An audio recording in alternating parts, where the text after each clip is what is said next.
좀 드셨나요? 아무 말 안 드셨나요? 이제 우리말 성경은 이제 문어체지요. 그러다 보니까 성경 읽을 때에 그 성경을 읽는 것만으로 어떤 감동이나 감흥을 받기가 사실 조금 약간 어렵습니다. 표현이나 말들이 좀 어렵기 때문이죠. 그런데 여러분, 그럼에도 불구하고 차분히 읽으시면 감동이 있습니다. 특별히 요한계시록 4장은 여러분 이 자체가 하나의 예배입니다. 하나님께 드리는 영광의 예배가 이 요한계시록 4장에 쭉 나타납니다. 여러분 4장 1절에 보시면 이 일 후에 내가 보니 하늘에 열린 문이 있는데 내가 부른 바 처음에 내게 말하던 나팔소리 같은 음성이 이르되 이리로 올라오라. 이후에 마땅히 일어날 일들이 내가 내게 보이리라. 예수님께서 이제 세례 요한을 천상으로 불러 올리시는 거죠. 올라가는 겁니다. 천상에 올라가서 이제 그 요한의 눈에 천상이 이렇게 쫙 펼쳐졌습니다. 자, 그런데 그 천상에서 보는 내용이 2절부터 쭉 5장까지 이어지는데 요한이 천상에 가서 여러분 뭘 본 걸까요? 지금 뭘 본 걸까요? 요한이 우리가 지금 읽었지 않습니까? 4장을 한마디로 하면 뭘까요? 지금 요한이 천상에 올라가서 하나님께서 요한을 천상에 끌고 올라가셔서 2절 말씀에 있는 것처럼 성령을 감동을 시키셔서 요한에게 특별히 보여주신 것, 정말로 이 살아있는 사람을 천상으로 올리셔서 이 요한에게 특별히 보여줄 만큼 중요한 일, 여러분 그게 뭘까요? 뭐라고 말하셨죠? 답이 나왔습니다. 예배입니다. 예배입니다. 지금 하나님께서는 세례 요한에게 예배를 보여주시는 겁니다. 여러분 이 예배는 정말 중요합니다. 이 예배가 왜 중요하냐? 뭐라고 설명할 수 없을 만큼 중요합니다. 여러분 예배가 왜 중요할까요? 약간 좀 다른 얘기인데 예배가 왜 중요하겠습니까? 여러분 예배 가운데에 주님이 내려오십니까? 이상하죠. 이상한 제가 질문하죠. 여러분 우리가 예배 가운데에 주님이 이 땅으로 내려오신다라고 성경이 우리에게 그렇게 가르치지 않습니다. 이 땅 가운데 우리 가운데 임하시는 분은 누구시죠? 성령님이시죠. 우리가 예배할 때에 예수님이 이 땅 가운데 임하시는 것이 아니라 우리가 예배할 때에 성령께서 우리 가운데 임하십니다. 그러면 예수님과 우리가 상관없나요? 이거 아주 중요한 겁니다. 칼빈이 이제 성경을 주의하고 특히 성찬에 대해 설명하면서 뭐라고 하냐면 성찬 때에 우리와 예수님 사이에 신비한 연합이 일어나는데 어떤 연합이 일어나냐면 놀라지 마십시오. 놀라운 연합이 일어납니다. 예배 드리는 순간 우리가 천상으로 올라갑니다. 아무도 안 놀라시나요? 저는 무지하게 놀랐거든요. 그걸 보면서 우리가 하나님께 예배한 이 순간 이 공간이 천상으로 올라갑니다. 어떻게요? 물리적으로가 아니라 영적으로. 누가 역사하심으로? 성령께서 역사하심으로. 그래서 우리가 이 시간 하나님께 예배드리는 이 순간요, 이 땅에서 예배드리나 실제로 이 예배가 일어난 장소는 어딜까요? 하나님 보좌 앞입니다. 장로님 감사합니다. 장로님 안 해주셨으면 제가 힘이 빠질 뻔했는데 여러분 그거를 우리가 기억하셔야 합니다. 우리가 지금 이 자리에서 하나님께 예배드리지만 실제로 이 예배가 이루어지는 장소는 하나님의 보좌 앞입니다. 우리가 도곡동에서 강변교회에서 하나님께 예배를 시작하고 드리고 있지만 이 예배가 그 순간 어디서 드려지냐면 천상에서 하나님의 보좌 앞에서 하나님이 받으시는 예배입니다.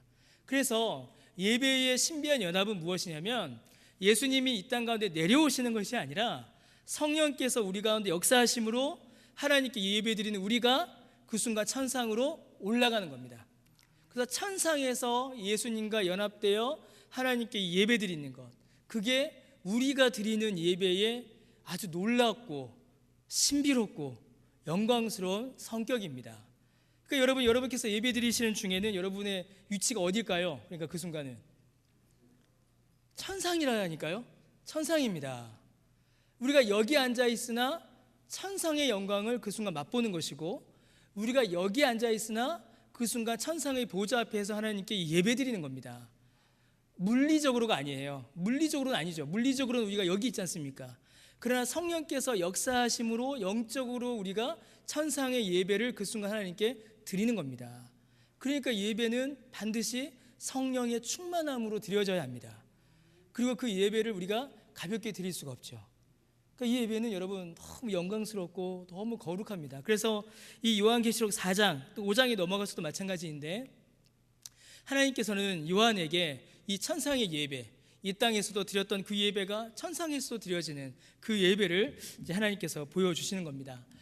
4장과 5장이 바로 그렇습니다. 보좌에 앉으신 분 누구죠? 보좌에 앉으신 분은 누굴까요? 예, 성부 하나님이시고요. 어린 양은 누구세요? 예수님. 성부 하나님과 어린 양께 예배 드리는데 그 예배는 누구의 능력으로 드리는 예배일까요? 성령님의 능력으로 드리는 예배입니다. 그러니까 여러분, 이 예배는 지금 이 땅에서 드리는 예배와 같습니다. 우리도 이렇게 예배 드려요. 그런데 지금 우리가 드리는 이 예배가 어디에도 있다고요? 천상에도 계속 이어지는 겁니다. 이 땅에서는 천상의 예배를 미리 맛보고 우리가 나중에 천국에 가면 완전한 그 영광의 예배를 우리가 하나님 앞에 올려드리는 것이죠. 여러분, 이게 얼마나 영광스럽습니까? 영광스러우시죠? 여러분, 이게 자꾸 좀 다른 얘기인데, 우리가 하나님 앞에 드리는 예배를 드립니다. 그런데 우리가 천상의 예배를 이 땅에서 드리지만 우리가 가지고 있는 한계로 인하여서 예배를 온전히 드리지 못합니다. 그렇지 않으십니까? 우리가 예배 드릴 때 어떠세요? 우리가 모든 생각이 딱 단절되어서 오직 하나님께만 집중되면 좋겠는데, 여러분, 그런 일이 잘 일어나지 않습니다. 예배를 방해하는 요소들이 많이 있어요. 우리 마음에 다양한 생각들, 고민들이 막 일어납니다. 말씀을 듣지요. 설교를 듣습니다. 그럼 설교하는 자가 똑바로 잘 가르치면 좋겠는데, 설교를 하는 자도 부족해서 어떨 때는 잘못 전할 때가 있고, 설교를 듣는 우리도 어떻습니까? 설교의 말씀이, 하나님의 말씀이 그대로, 여러분, 설교 들을 때마다 다 은혜 받으세요? 안 그러시잖아요. 그렇죠? 제가 압니다. 설교를 들을 때마다 이 말씀이 생명의 양식이 돼서 꿀처럼 달면 좋겠는데, 그렇지 않을 때도 있다라는 겁니다. 찬양을 부를 때, 찬양을 들을 때도 감동이 있고 눈물이 나고 성령의 역사를 경험하면 좋겠는데, 어떨 때는 무슨 노래인지도 모르겠고, 왜 이렇게 자막은 틀리는지, 가사는 늦게 바뀌는지 신경이 쓰일 때가 있고, 그렇단 말이죠. 우리가 여기에서 마음을 다해서 하나님께 예배 드리지만 여러 가지 상황으로 인하여서 우리의 예배가 온전히 하나님 앞에 드려지지 못할 때도 있습니다. 그런데 우리가 천국에 가면 어떻다고요? 우리를 이 예배를 방해하는 모든 요소들이 다 사라집니다. 하나도 없어요. 그래서 저는 이제 정말로 어떨 땐 죄송합니다, 이런 말씀 드려서 빨리 천국에 가고 싶다는 생각을 죄송합니다, 가끔 합니다. 어떨 때냐면요, 천국 가면 설교 안 해도 되겠구나. 천국 가면 설교 안 해도 되겠구나. 천국 가면은 예수님께서 직접 그 말씀을 가르쳐 주실 테니까, 그 말씀이 얼마나 송이꿀보다 달까. 천국 가면은 막 예배 준비한다고 막 이것저것 신경 안 써도 되겠구나. 오직 주님만 바라보면 예배 드릴 수 있겠구나. 그런 생각을 가끔 합니다. 이 목사라서 그런가 봐요. 그럼 그 예배가 얼마나 영광스럽고 그 예배가 얼마나 기쁠까, 그 생각을 합니다. 이 땅에서 어떨 때는 좀 부족하고, 어떨 때는 좀 한계가 있고, 어떨 때는 좀 제대로 드려지지 못함에도 불구하고 이렇게 우리가 은혜를 누리는데, 만약에 천상에서 아무런 방해 없이 온전히 주님을 뵙고 온전히 주의 말씀을 들어 깨닫고 온전히 정말 몸과 마음과 정성을 다해서 찬양을 드린다면, 그 영광이, 그 은혜가 얼마나 클까, 그런 생각을 이제 막 해보게 되는 거죠. 죄송합니다. 4장과 5장에서는 이래서 이 천상의 예배, 하나님께 드리는 그 예배의 영광이 얼마나 큰가를 우리에게 이렇게 알려줍니다. 4장은요, 보좌에 앉으신 창조주 하나님, 성부 하나님을 노래하고, 5장은 어린 양이신 우리 예수님을 이야기합니다. 4장에서는 절대 주권을 가지신 창조주 하나님께 드리는 예배입니다. 그리고 5장은 하나님의 구속 계획을 성취하신 구속주 예수님께 드리는 예배입니다. 그래서 우리의 예배는 성부 하나님도 받으시고, 성자 하나님도 받으시고, 성령 하나님도 그 예배를 받으십니다. 성부 하나님은 창조주 하나님으로서 그 예배를 받으시고, 성자 예수님은 우리의 구속주로 예배를 받으시며, 성령 하나님은 어떻게 예배를 받으실까요? 이게 좀 특이합니다. 성령 하나님은 우리의 예배를 도우심으로 예배를 받으십니다. 이게 성령 하나님의 아주 특별한 역사이지요. 그래서 4장과 5장은 하나님께 드리는 예배에 집중합니다. 제가 잠깐 말씀드렸듯이 4장 1절에 2일 후에라는 말로 4장 1절이 시작하죠. 그럼 여기서 말하는 이 일은 여러분 뭘 가리킬까요? 4장 1절이 말하는 이 일, 제가 늘 말씀드리지 않습니까? 제 질문의 답은 어디 있다고요? 항상 가까이 있습니다. 그럼 여기 보세요. 자, 4장 1절에 이 일 후에라고 되어 있지 않습니까? 그러면 여기서 말하는 이 일은 뭘까요? 여기 있지 않습니까? 2장과 3장. 여러분 2장과 3장에서 우리가 뭘 봤죠? 7교회를 봤잖아요. 7교회를 쭉 본 겁니다. 7교회를 쭉 보고 4장과 5장에서 예배가 나오는 거죠. 이 말이 뭐겠습니까? 이 땅에 있는 모든 교회가 궁극적으로 해야 될 일들이 뭘까요? 예배라는 겁니다. 이 땅에 하나님께 세우신 교회, 이 땅의 교회든 천상의 교회든 하나님께서 불러 모으신 교회가 궁극적으로 해야 될 일, 궁극적으로 교회의 영광이 나타나는 것은 그 어떤 것도 아닌 바로 예배입니다. 그래서 여러분, 교회의 교회됨은 어디를 통해서 드러나냐면 예배를 통해서 드러납니다. 어떻게 예배 드리느냐, 예배가 어떻게 우리 가운데 나타나느냐, 예배를 통해서 어떤 은혜를 누리느냐, 이걸 통해서 교회의 교회됨이 나타나죠. 그래서 여러분, 교회의 첫 번째 일은 예배입니다. 하나님께 나오는 것입니다. 그래서 우리가 교회 옵니다. 주일에 제가 이런 얘기 이제 몇 번 드렸는데, 주일날 교회 왔는데 예배를 안 드려요. 그럼 이건 교회 온 걸까요? 교회에 안 온 걸까요? 교회에 왔는데 교회에 안 온 겁니다. 교회에 온 것이지만 교회에 온 게 아니에요. 왜 그렇죠?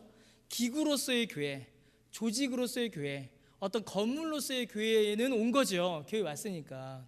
그런데 하나님께 예배 드리지 않으면 하나님께서 세우신 주의 백성의 모임으로서의 교회에는 들어가지 않은 겁니다. 그러니까 이런 일들이 이제 일어나면 안 되겠죠. 교회에 오나 교회에 들어가지 못하는 그런 일들은 이제 우리가 좀 피해야 합니다. 그래서 교회는 예배드림으로 하나님께 나아가는 것이고 교회에 대함의 정체성을 확인할 수가 있습니다. 여러분, 그래서 이 4장과 5장은 매우 중요합니다. 4장과 5장은 여러분 한 3번 정도 제가 나눠서 할 것 같은데, 3-4번 정도 할 것 같은데, 이 4장과 5장은 정말 중요합니다. 이 4장과 5장을 통하여서 6장부터 16장까지 이어지는 3개의 심판이 나타나는데, 그 심판에 대한 서론의 역할을 합니다. 그리고 17장에서 20장에 나타나는 최종적 심판을 암시하고요, 21장에서 22장에 나오는 최종적인 구원도 암시합니다.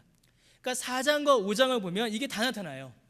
하나님의 구원, 하나님의 심판이 이 4장과 5장을 통하여서 우리에게 나타난다는 겁니다. 그럼 여러분, 뭘까요 이게? 우리의 예배가 이런 역할을 한다는 겁니다.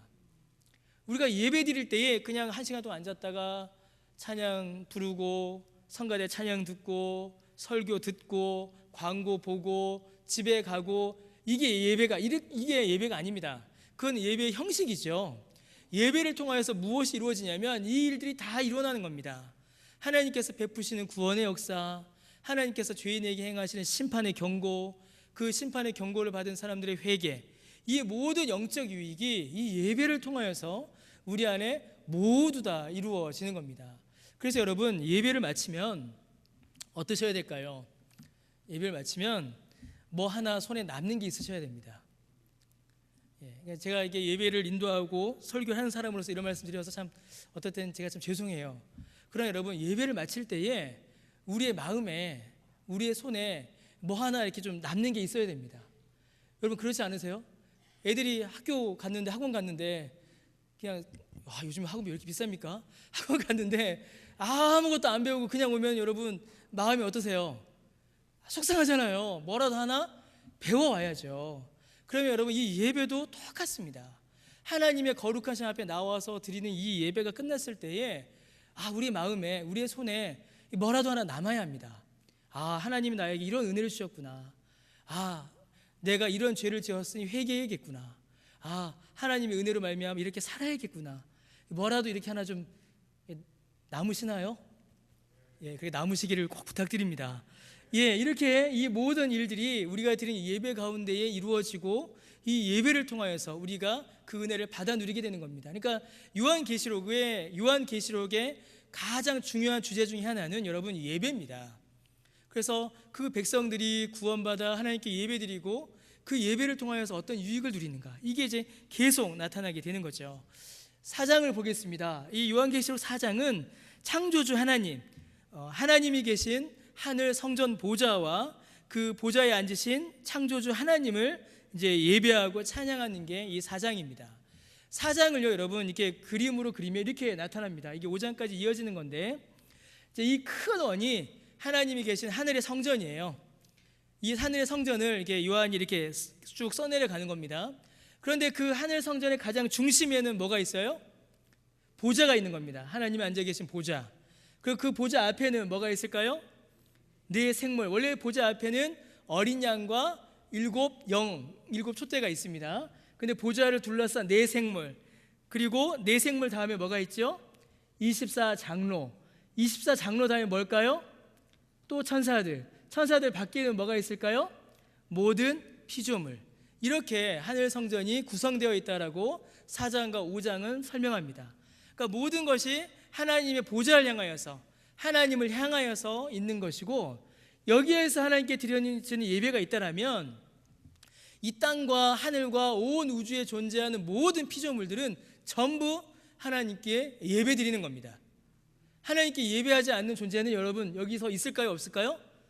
하나도 없어요. 모든 피조물은 하나님께 예배 드리는 그 예배의 자리로 나아오는 거죠. 표로 나타내면 이렇습니다. 첫 번째에는 보좌가 있었지요. 그 성전 방의 중심에는 보좌가 있었고, 보좌 앞에는 7등불과 어린 양이 있었습니다. 그 두 번째, 보좌 주위에는 네 생물이 있었고요. 세 번째, 네 생물의 바깥 둘레에는 24장로가 있었고요. 24장로의 바깥 둘레에는 수많은 천사가 있고요. 또 수많은 천사의 바깥 둘레에는 모든 피조물들, 이렇게 이제 그 하늘 성전이 구성되어 있는 것이죠. 그럼 이 하나하나가 무엇을 의미하는가를 우리가 좀 보겠습니다. 이제 이단들이 이제 이걸 갖고 장난을 쳐요. 어떻게 하냐면 네 생물 24장로를 어떤 특정한 존재, 특정한 사람, 특정한 대상으로 이렇게 지목합니다. 그래서 마치 하나님 우편에 정말로 네 동물, 네 짐승들이 있고, 그 다음에 24장로, 24명의 장로들이 있는데, 그 네 생물과 24장로가 지금의 누구고, 지금의 누구고, 지금의 뭐다, 이런 식으로 이단들이 설명을 합니다. 근데 그거는 성경과 완전히 다른 설명입니다. 성경이 말하는 거는 어떤 특정한 인물이나 특정한 존재를 이렇게 지칭하지 않습니다. 이제 하나씩 보겠습니다. 자, 첫 번째로는 보좌와 보좌에 앉으신 분이 계십니다. 성부 하나님이시죠. 이 성부 하나님이 보좌에 앉아 계십니다. 여러분, 보좌는 누가 앉는 자리이죠? 왕의 자리죠. 그러면 하나님께서 보좌에 앉으셨다라는 말은 그 하나님이 누구라는 말입니까? 왕이다라는 얘기입니다. 자, 성부 하나님이 보좌에 앉으셨습니다. 이 말은 그 성부 하나님이야말로 우주와 역사의 통치자이시고 구원자요 심판자이시다라는 것입니다. 곧 보좌에 앉으신 그 하나님이 그 백성을 다스리시고 구원하시고 심판하실 왕이심을 여기에서 이제 시작하는 거죠. 온 우주와 온 피조계, 온 땅과 온 하늘의 왕은 누구라고요? 하나님. 그래서 그 하나님이 어디에 앉아 계신 것입니까? 보좌에 앉아 계신 겁니다. 여러분, 이 말씀은 그 당시 그리스도인들에게 아주 큰 위로를 주었을 겁니다. 왜냐하면 그 당시의 왕은 누구였어요? 로마의 황제였거든요. 그 당시의 왕은 로마의 황제였습니다. 로마 황제가 왕이고 로마 황제가 신으로 여겨졌습니다. 그러나 그리스도인들에게 주어지는 이 말씀은 우리의 진정한 왕은 로마 황제가 아니라 누구라고요? 하나님이심을 다시 한번 깨우쳐 주는 것이죠. 그러면 여러분, 로마의 핍박과 박해를 받던 그 기독교인들에게 이게 여러분 얼마나 큰 위로와 힘이 되었겠습니까? 지금은 비록 로마 황제가 우리를 핍박하지만 로마 황제가 아닌 진짜 왕, 영원한 왕이신 하나님이 우리를 붙잡고 계신다라는 그 말로 초대교회 성도들이 위로를 얻은 것입니다. 여러분, 그리고 이 말씀은 초대교회 성도들만이 아니라 오늘 우리에게도 너무나도 귀하고 소중한 말씀입니다. 여러분, 이 말씀으로 위로를 삼으시길 바랍니다. 보좌에 앉으신 왕, 온 땅과 온 하늘을 다스리시고 통치하시고 구원하시고 심판하시는 왕은 여러분 누구시라고요? 하나님이십니다. 근데 그 하나님이 나랑 어떤 관계일까요? 아버지세요, 아버지. 내 아버지세요. 그럼 우리는 전부 다 신분이 뭡니까? 다 왕자고 다 공주인 겁니다. 그래서 그 예전에 원로 목사님 가끔 이제 설교하시면 그 얘기 하시잖아요. 나는 왕자병에 걸려있다는 얘기를 하시잖아요. 예. 근데 그 말씀이 맞으세요. 그 말씀 맞습니다. 왜요? 그 원로 목사님께서 그때 해주신 말씀이에요. 하나님이 왕이시고 왕이신 하나님의 아들이니 당연히 우리가 누굽니까? 왕자고 당연히 우리가 공주이죠. 이걸 가리켜 성경이 우리에게 하나님의 기업을 부른다. 하나님이라고 이렇게 우리에게 설명하는 겁니다. 여러분, 그러니까 우리는 세상에서 굽힐 필요가 전혀 없습니다. 힘을 내시면 되죠. 자, 그 보좌에 앉으신 성부 하나님을 설명하는데 벽옥, 홍보석, 녹보석이라는 표현들로 이 하나님을 설명합니다. 4장 3절에 보면 그렇게 나와 있죠. 앉으신 이의 모양이 벽옥, 홍보석 같고 무지개가 보좌에 둘렀고 그 모양이 녹보석 같다라고 이렇게 설명을 합니다. 여러분, 하나님은 뭐죠? 요한복음에 하나님은 영이시니라고 하죠. 그럼 하나님이 눈에 보이는 육체가 있으십니까? 모세가 뭐라고 해요? 하나님은 육체가 없으시니 회전하는 그림자도 없으시다라고 이렇게 설명합니다. 그런데 하나님을 가리켜서 벽옥, 녹보석, 홍보석, 녹보석이라고 설명을 해요. 그럼 이게 뭘까요, 여러분? 하나님이 보석을 이렇게 막 보석으로 만든 존재라는 뜻일까요? 그런 게 아니겠죠. 그런 게 아닙니다. 그게 아니라 이 벽옥, 홍보석, 녹보석은 하나님이 막 보석으로 막 팔은 다이아몬드, 다리는 사파이어, 몸통은 루비 이런 게 아니라, 그게 아니라 이거는 하나님의 속성, 하나님의 성품이 어떠한가를 우리에게 알려주는 겁니다. 자, 벽옥은 뭘까요? 벽옥은 수정입니다. 맑고 투명한 보석이에요. 그래서 이 벽옥은 하나님의 영광과 거룩을 나타냅니다. 하나님이 얼마나 영광스러운 분인지, 하나님이 얼마나 거룩한 분인지를 나타내요. 여러분, 홍보석은 어떤 보석인가요? 붉은 보석이죠. 붉은 보석. 그래서 붉은색이 있으니까 피죠. 그래서 이 홍보석은 하나님의 진노와 심판을 설명합니다. 녹보석은 뭐예요? 푸른 보석입니다. 여러분 가지고 계신 보석들 중에 맑고 투명한 보석, 붉은 보석, 푸른 보석 어떤 게 있으신가요? 그래서 실제로 여러분 영어 성경을 보면요, 이 홍보석, 이 녹보석 나올 때 사파이어, 루비, 다이아몬드 이렇게 번역한 영어 성경이 실제로 있습니다. 그렇게 나타나요. 자, 녹보석은 뭐예요? 푸른 보석인데 하나님의 은혜와 자비를 알려줍니다. 자, 4장 3절에 보시면요, 벽옥과 같고 홍보석 같고 녹보석 같은데 무지개가 보좌를 둘렀다라고 설명되어 있어요. 그럼 여러분, 이것도 보석들 3개가 있는데 거의 무지개가 둘렀다, 그런 가시적인 걸 말하는 게 아닙니다. 여기서 말하는 거는 이 무지개는 하나님의 언약을 말하죠. 누구죠? 노아의 방주. 노아가 방주를 열고 나왔을 때 하나님께서 무지개를 보여주시며 너희를 다시는 물로 멸하지 않으리라 라고 말씀하십니다. 구원의 언약이 이 무지개를 통하여서 나타나는 것이죠. 그러면 여러분, 이 모습을 통하여서 우리가 뭘 볼 수 있을까요? 하나님이 어떤 분이신가를 우리가 알 수 있는 거예요. 보좌에 앉으신 하나님, 우리의 왕이십니다. 근데 그 왕이신 하나님은 영광스럽고 거룩하신 분이세요. 또 그 하나님은 진노와 심판으로 우리에게 임하시는 분이십니다. 그리고 그 하나님은 진노와 심판 중에서도 우리에게 뭘 주셨을까요? 은혜와 자비를 주십니다. 그러니까 여러분, 우리가 뭘 받았어요? 구원을 받은 겁니다. 만약에 하나님이 진노와 심판만 내리고 끝나셨다면 우리 모두 구원받지 못했겠지요. 그런데 하나님은 그 진노 중에도 심판 중에도 은혜와 자비를 잊지 않으셨습니다. 그래서 그 은혜와 자비를 우리에게 베풀어 주신 것이죠. 그리고 그 은혜와 자비로 우리를 구원하실 것을 하나님께서 약속해 주신 겁니다. 그러니까 이 하나님의 모습 이 자체가 뭐죠? 이 모습 자체가 하나님이 어떠한 분인가를 우리에게 너무나도 분명히 보여주고 있는 겁니다. 그 하나님의 모습, 하나님의 권세, 하나님의 영광이 여기에서 나타나는 것이죠. 자, 두 번째로 하나님의 성품이 있었고, 두 번째로 네 생물이 등장합니다. 네 생물이 등장하죠. 어디 등장합니까? 4장 7절에 보면 그 네 생물이 있죠. 네 생물을 보시니까 사자, 송아지, 사람, 독수리, 이렇게 네 가지의 생물이 등장합니다. 자, 그럼 이 네 생물은 어떤 존재인가?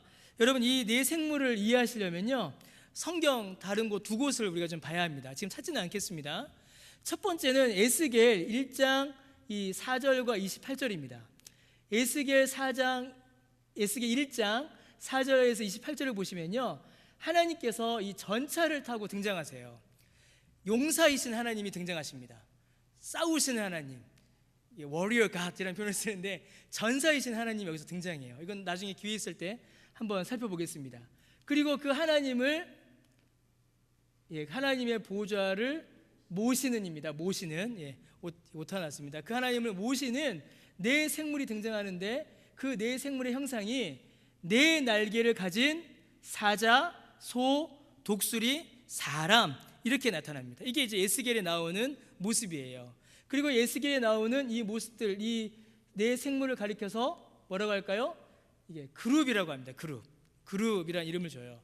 여러분, 이 그룹은 GROUP가 아닙니다. GROUP 그룹이 뭐죠? 모임이잖아요. 그 예전에 신천지 어떤 강사가 강의 중에 이 그룹을 그룹이라고 설명했습니다. GROUP, 모임으로. 그래서 아마 망신을 엄청 당했어요. 여러분, 여기서 나오는 그룹은 GROUP, 이 모임의 그룹이 아닙니다. 이 그룹은 뭐죠? 케루빔, 천사의 이름입니다. 천사의 이름. 그냥 천사라는 뜻이에요. 이 그룹이라는 뜻이. 자, 그 다음에 이사야에게 또 등장합니다. 이사야에 보면 6장 1절에서 3절에 보면 이사야에도 높이 들린 보좌에 앉으신 하나님이 등장해요. 여기에도 이제 왕이신 하나님이 등장하시는 겁니다. 그리고 그 하나님 옆에서 찬송하는 천사들이 등장해요. 그때에 나타난 천사들은 6 날개를 가지고 있고 거룩 거룩 거룩 찬양을 이렇게 하나님께 올려드립니다. 그 천사를 가리켜서 뭐라고 할까요? 스랍이라고 합니다. 스랍. 여러분, 그룹과 스랍이 다른 걸까요? 같은 겁니다. 하나님을 섬기고 하나님께 찬양 드리는 그 천사를 그룹이라고도 하고 스랍이다라고 하는 것이죠. 그러면 요한계시록 4장 6절에서 8절을 보시면요, 네 생물이 등장합니다. 그런데 이 네 생물은 이 앞에 등장하였던 이 에스겔에 등장하였던 이 그룹의 모습과 이사야에 등장한 이 스랍의 모습이 그대로 반영됩니다. 그래서 에스겔이 본 그룹과 이사야가 본 스랍을 합치면 뭐가 될까요? 요한계시록의 네 생물이 돼요. 그러니까 이 세 존재가 각각 분리된 따르게 있는 존재가 아니라 그냥 모두 하나님께 예배드리는 천사라는 겁니다. 표로 만들어 보면요, 여러분, 요한계시록의 네 생물 보세요. 요한계시록의 네 생물이죠. 에스겔에도 네 생물입니다. 그룹이. 요한계시록의 네 생물은 사자, 소, 독수리, 사람 모양이죠. 에스겔의 그룹도 어땠어요? 사자, 소, 독수리, 사람 모양이죠. 자, 요한계시록의 네 생물은 6 날개를 가집니다. 이사야의 스랍도 뭘 가졌어요? 6 날개를 가졌죠. 요한계시록의 네 생물이 하나님 앞에 나아가서 거룩 거룩 거룩 찬양하죠. 그런데 이사야의 스랍도 뭐였습니까? 거룩 거룩 거룩 하나님을 찬양합니다. 그러니까 에스겔의 그룹, 이사야의 스랍을 모아보면 뭐가 나와요? 요한계시록의 네 생물이 나오는 거예요. 그러면 이 요한계시록의 네 생물이 뭐냐? 그룹이요 스랍인 것입니다. 곧 하나님의 보좌를 모시는, 하나님께 수종드는 바로 천사들인 것이죠. 그래서 여러분, 이 네 생물을 가리켜서, 혹은 그룹이나 스랍을 가리켜서, 특히 네 생물을 가리켜서 어떤 존재, 어떤 사람, 어떤 세력이라고 말하면 성경에서 벗어나게 되는 겁니다. 구약 성경에 등장하였던 천사, 그 그룹, 그 스랍의 이름이 요한계시록에 넘어오면 네 생물의 이름으로 바뀌는 거예요. 자, 그러면 이제 이 모양을 한번 이제 우리가 살펴보겠습니다. 이 모양, 제가 이 그림을 어제부터 찾아봤는데요, 적절한 그림이 잘 없었습니다. 여러분, 그리고 이제 그림을 찾아보니까 되게 무서워요. 되게 무섭습니다. 여러분, 우리가 보는 천사의 그림 어떠세요? 분유통에 있는 그 천사들, 뭐 하나 있고, 애기들, 그리고 하얗고, 그 다음에 날개 있고, 그렇죠? 그 다음에 또 우리가 아는 천사, 어떤 천사 있습니까? 백인 남자, 잘생기고 멋지고 하얗고 힘있게 빛나고 이렇게 날개, 흰 날개 달리고 그렇게 그리잖아요. 근데 여러분, 사실은 그러한 천사 그림, 그런 천사의 이미지는요, 성경이 말하는 천사의 이미지가 아닙니다. 그런 천사 이미지는 성경이 말하는 천사 이미지가 아니라 고대 그리스 신화에서 나오는 천사 이미지예요. 만약에 그러한 천사 이미지를 가지고서 기독교, 성경에서 말하는 천사라고 믿으면 여러분 죄송하지만 이교도의 신앙을 우리가 가져오는 게 됩니다. 이게 참 심각합니다. 굉장히 심각합니다. 이 천사론에 대해서는 언제 이제 기회가 있어서 다시 한번 다뤄야 되는데 이 천사에 대한 이미지가 너무 왜곡되어 있습니다. 여러분 그렇게 잘생기고 멋지고 흰날개 뒤에서 빛나는 그런 천사의 이미지로 그려지지 않아요. 여러분 여기 성경에 한번 보십시오. 이 천사는요 영적 존재입니다. 영적 존재이기 때문에 육적인 모양이 있을까요? 없을까요? 없다고 봐야 합니다. 없다고 봐야 합니다. 그러면 이제 창세기에 보면은 천사가 한번 내려오잖아요. 육체를 입고 내려오는 모습들이 있습니다. 그러면 그 천사는 어떻게 봐야 하는가? 그 순간 잠시 육체를 입은 천사의 모습으로 보셔야 하는 것이죠. 여러분 이 천사는요 영적 존재로서 그림이나 모형처럼 생기지 않았습니다. 그리고 이 천사의 모양, 천사의 모습에 대한 설명은 오히려 천사들의 모양을 설명하는 게 아니라 천사들의 신분과 그들의 사역이 어떠한가를 우리에게 알려주는 겁니다. 보좌에 앉으신 하나님의 보석 3가지 있었죠. 그게 뭐였죠? 그게 하나님의 모습이 아니라 하나님의 성품과 사역이었죠. 똑같습니다.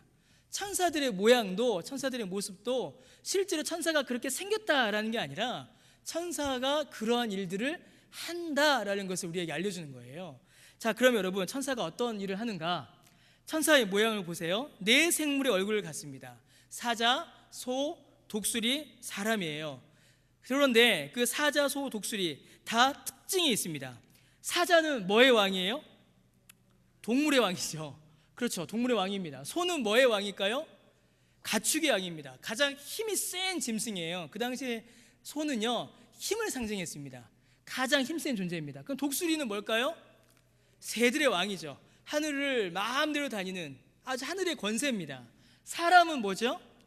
만물의 영장이죠. 모든 피조물의 으뜸입니다.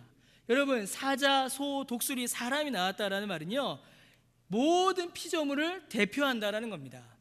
모든 피조물이 하나님을 섬기고 모든 피조물을 대표하여서 천사가 하나님을 섬긴다라는 겁니다.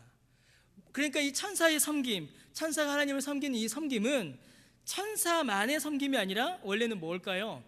모든 피조물이 하나님을 섬기는데 그 모든 피조물의 섬김을 천사가 대표하여서 대신하여서 하나님을 섬기는 것입니다.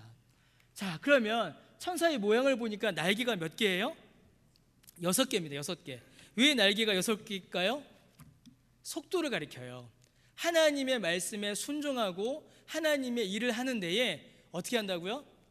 날개 6개로 날아가는 겁니다. 그만큼 빨리 가는 거예요. 자, 그 다음에 천사의 모양을 보니까 뭐가 있어요? 안팎으로 가득한 눈. 제가 이제 그림을 하나 봤었는데요. 이거 제가 못 가져왔는데 좀 무섭습니다. 사람도 아니에요. 이렇게 생긴데 날개가 6개 있는데 그 날개 6개 전부 다 눈이 박혀 있어요. 그게 이제 구약시대 때 사람들이 생각했던 천사의 모습입니다. 좀 눈이 좀 많이 무섭잖아요. 근데 왜 눈이 가득해요? 뭡니까? 지식이에요. 곧 세상의 일을 꿰뚫어보는 지식입니다. 이게 왜 의미가 있을까요?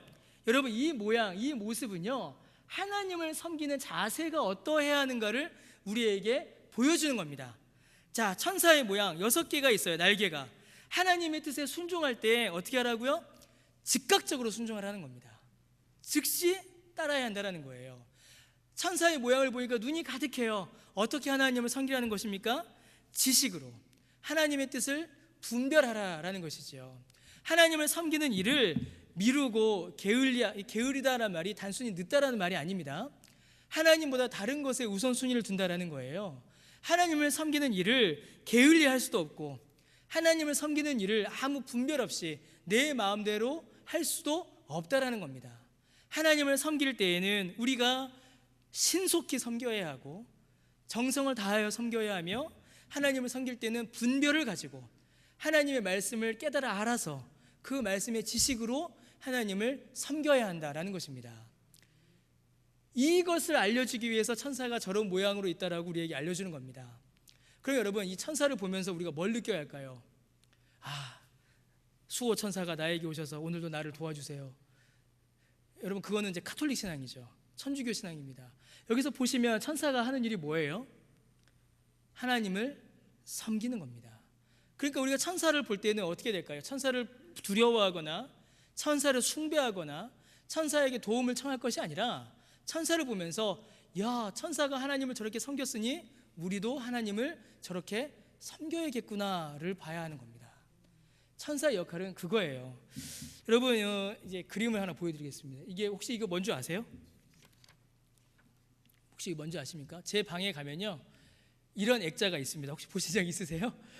한동안 제가 책상 위에 올려놨다가 요즘에 이제 저기 책꽂이에 놨는데 제 방에 가면 이런 액자가 늘 있습니다. 제가 가족 사진은 안 넣어놓고 이런 거는 제가 놓습니다. 여기서 왼쪽에 보시는 게 뭐냐면요, 제가 루터의 장미라고 루터교, 루터의 상징이고요.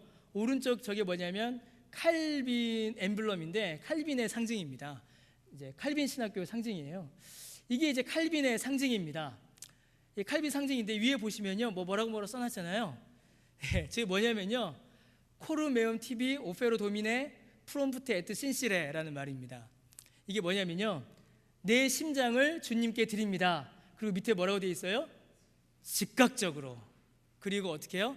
신실하게. 이게 이제 칼빈이 종교개혁을 하면서 주장하였던 칼빈의 좌우명이자 로고였습니다. 그래서 여기 보시면은 이게 빨간색이잖아요. 빨간색은 뭘 상징할까요? 피입니다. 피. 예, 우리가 다 피고, 지금 손이 있죠. 무슨 손이에요? 오른손이죠. 오른손. 자기의 모든 힘을 드린다는 얘기입니다. 그리고 오른손 위에 뭐가 있어요? 심장이 있죠. 하나님께 내 심장을 드립니다라는 그런 신앙 고백인 거죠. 제가 이걸 왜 가져왔냐면 천사들의 모습을 보니까 이게 생각이 났습니다. 천사들이 하나님을 섬길 때에 즉각적으로 그리고 말씀의 분별함을 따라 섬겼습니다. 우리가 하나님께 예배드리는 것, 우리가 하나님을 섬기는 것 역시도 이렇게 우리는 하나님을 섬겨야 합니다. 어떻게 해요? 즉각적으로 그리고 신실하게 하나님의 부르심 앞에 주저하지 않고 내 마음대로 내 뜻대로 하는 것이 아니라 하나님의 말씀을 분별하여 하나님이 받으시기에 합당하게 즉각적으로 그리고 신실하게 하나님을 섬겨야 하는 것이죠. 천사들이 이렇게 하나님을 섬깁니다. 그리고 이 섬김이 오늘 우리에게도 주어집니다. 성령께서 우리를 도우셔서 우리로 하여금 하나님을 이렇게 섬기게 하시는 거죠. 여러분 그 섬김의 절정이 뭘까요? 그 섬김의 절정, 천사들의 섬김의 절정, 우리가 하나님을 섬기는 그 섬김의 절정, 이렇게 즉각적으로 그리고 신실하게 내 심장을 드리는 이 섬김의 절정이 뭘까요? 예배입니다. 예배입니다. 이 예배를 통하여서 우리가 하나님 앞에 나아갈 수 있는 것입니다. 오늘은 여기까지만 보도록 하겠습니다. 24장로는 우리가 다음 시간에 우리가 함께 보도록 하겠습니다. 혹시 질문 있으신가요?